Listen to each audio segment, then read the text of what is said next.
One of my favorite parts about The Legend of Zelda is the world building. Each game creates new areas and locations that I love exploring, but there are a few that stand out from the rest. They're the ones that I keep coming back to, even if the story doesn't require it. So today I'll be going over some of my favorite locations in the Legend of Zelda series.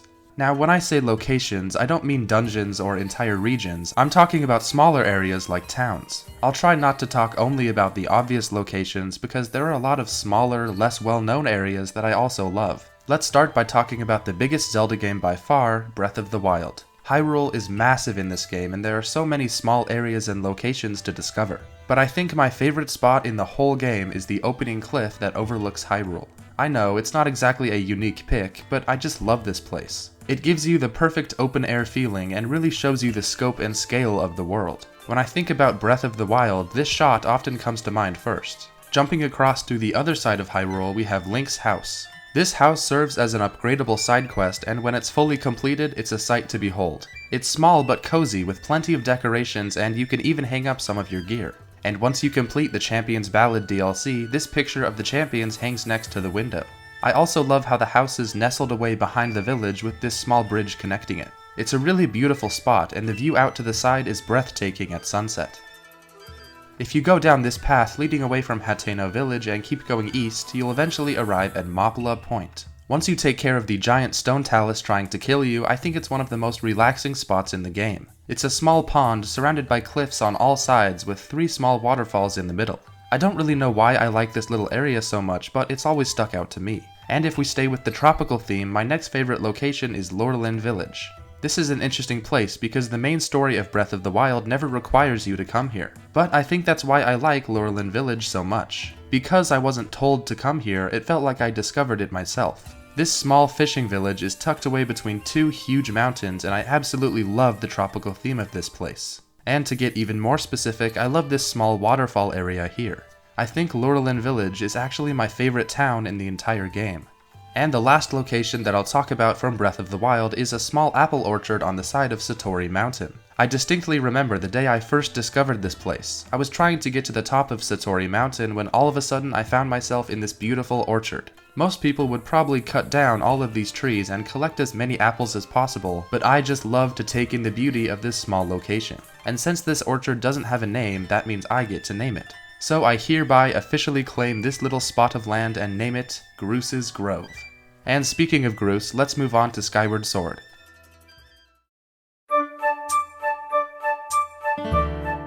Skyward Sword has so many great locations, but Skyloft is easily the best one.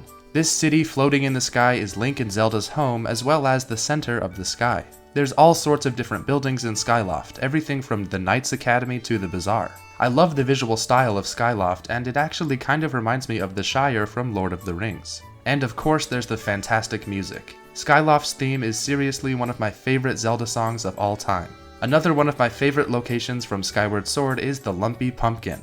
This pumpkin-shaped bar is such a great spot to relax and unwind from your adventures. It's also home to one of my favorite Zelda side quests, where you have to do chores for the owner after breaking the chandelier in order to get a piece of heart. If the Lumpy Pumpkin was a real place, I would be a regular. Jumping over to the Wind Waker, my favorite island is Windfall Island. This place feels like a very lively town with people walking all over the island constantly. There are so many unique characters and interesting side quests to do on this island. It's also home to a very fun but very annoying minigame, Sploosh Kaboom. Sploosh Kaboom! Windfall Island seems small, but there's actually a lot to explore. Another one of my favorite islands is the Private Oasis. This island may seem fancy and pristine at first glance, but it's actually hiding something. After you get ownership of the island and go inside the house, there's a secret entrance in the fireplace. This leads to a dark and mysterious basement full of redeads and rats. I always love locations that seem beautiful on the outside but are actually hiding dark secrets. Kakariko Village is one of the many recurring locations from the Legend of Zelda series, but I think my favorite would have to be from Ocarina of Time. This probably has to do just with my nostalgia, but I love this town. Not only is the music incredible, but I think the layout is near perfect. Right when you enter the town, you see the windmill overlooking the houses with the construction boys running all over the place. It's also similar to the Private Oasis, because inside the well underneath the town lies some very dark secrets. Oh, and of course I can't forget the cuckoos. Another recurring location is Hyrule Field. It appears in Ocarina of Time and Twilight Princess, although both of those versions are kind of empty with not much to see. So my favorite version of Hyrule Field has got to be from Breath of the Wild. Yes, it's still pretty empty, but now we have some gorgeous grass to look at. And I love how Hyrule Castle looks in the background. And the last recurring location I'll talk about is Hyrule Castletown. Hyrule Castletown shows up in a ton of Zelda games, but I think my favorite has got to be from Twilight Princess. I love that it feels like a bustling town square with people everywhere and tons of shops. I also love how everyone freaks out when you run around as Wolf Link.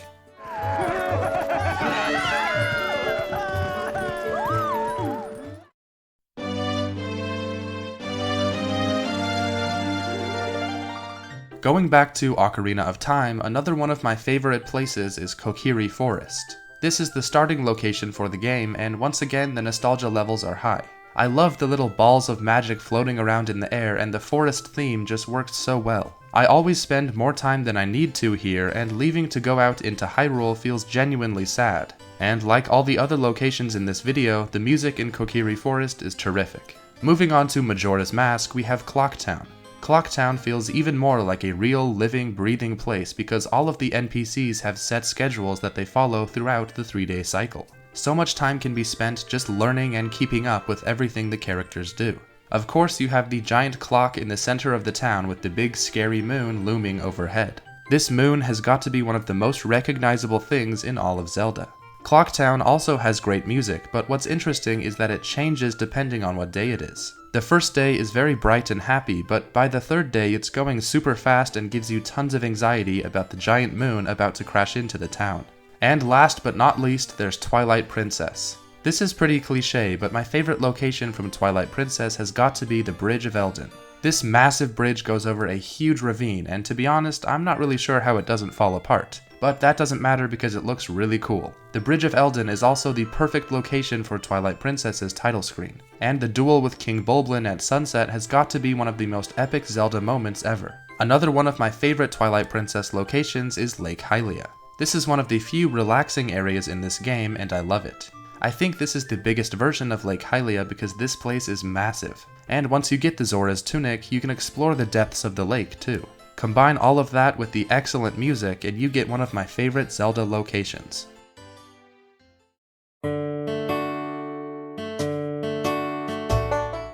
I could keep talking about cool Zelda locations forever, but I think I covered most of my favorites in this video. I'm sure I left out some that I'll think of later on, but those were some of the ones that came to my mind first. But what are your favorite Zelda locations? There's a lot to pick from, I know, but I'd love to hear your opinions in the comments. And let's hope the Legend of Zelda series continues to create interesting and memorable locations for years to come. Thanks for watching guys, and I'll see ya in the next one.